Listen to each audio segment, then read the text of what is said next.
Bilinen tüm varlıklar arasında en mükemmel olanı insan olarak kabul edilir. Ancak nesiller boyu aynı soruyu soran da odur. Yaratılışın amacı nedir? Bugün size bu konudan bahsetmek istiyorum. Bilim insanları ve filozoflar asırlardır bu soruya cevap aramaktadır. Ancak ne yazık ki bugüne kadar başarılı olamamışlar. Acı çekiyor, yaşam mücadelesi veriyor ve her nesilde aynı soruyu soruyoruz. Ancak bu şekilde bir cevap bulmamız mümkün değil. Çünkü bilim ve felsefe eninde sonunda yetersiz kalıyor. Sadece bunlar neden var sorusu yerine asıl sormamız gereken soru neden yaşıyorum, neden varım sorusudur. Bunun için doğaya baktığımızda evrim süreci ve yaşayan organizmaların karmaşıklığı bizi şaşırtır.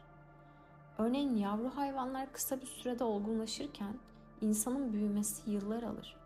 Ancak sonunda insanın yaratılışının efendisi olduğunu görürüz. Oysa bu geçiş aşamalarında herhangi bir hayvandan çok daha zayıftır. Eğer son halini bilmeseydik, tam tersi bir yargıya varabilirdik. Ne varoluşumuzun anlamını ne de evrim sürecinin sebebini anlıyor gibi görünüyoruz. Baktığımızda dünyayı 5 duyumuzla algılarız. Görme, işitme, koku alma, tat alma ve dokunma. Eğer başka bir duyumuz olsaydı, dünyayı farklı bir şekilde hissedebilir miydik? Örneğin köpekler dünyayı koku hissiyle algılar. Arılar ise milyonlarca hücreye bölünmüş bir şekilde dünyayı görür.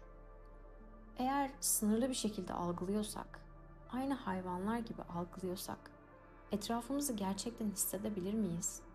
Gerçekten varoluşu hissedebilir miyiz? Belki de yaratılışın amacı ve sırrı tam olarak buradadır. Eğer durum buysa o zaman 5 duyumuzda hissedemediklerimizi algılamak için başka bir şeye ihtiyacımız var. Yani 6. bir hisse ihtiyacımız var.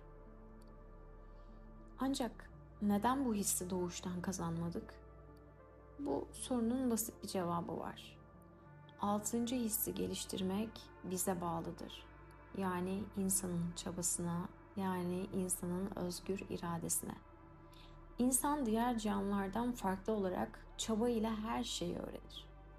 Bu ek hissi bir kez edindiğimizde kendimizi hayvanlardan sonsuza kadar farklı kılarız. Yaşayan varlıklar arasında sadece insanlar içimizde saklı bu hissi keşfetme ve geliştirebilme yeteneğine sahiptir. Sadece insanlar. Teknolojik, bilimsel ve kültürel açılardan ilerlerken evrimin bir noktasında manevi gelişim ve 6. hissi keşfetme ihtiyacını içselleştirmeliyiz. Aksi takdirde acıya tahammül etmek mümkün olmayacaktır. İnsan gelişimi bireyin gelişimine benzer. Bebeklik, çocukluk, yetişkinlik ve olgunluk dönemleriyle ilerler. Bu süreçte her türlü yöntemi kullanır ve ardından içimizdeki bu yeni 6. hissi keşfederiz. Bu yaşamın anlamını, acıların sebebini ve yaratılış amacımızı görmemizi sağlayan farklı bir dünyayı keşfe başlarız. Hayatı anlamak için hayatı yaratanın zihnini anlamamız gerekmektedir. Bu da 6. bir his inşa etmek ve sınırlı fiziksel varlığımızın ötesine geçmek anlamına gelir. Umarım hayattaki anlam arayışınıza bir nebze de olsun ışık tutmuştur bu metin. 6. hissinizi inşa etmede kolaylıklar diliyorum. Şimdilik sevgiyle kalın. Ben Teknoline.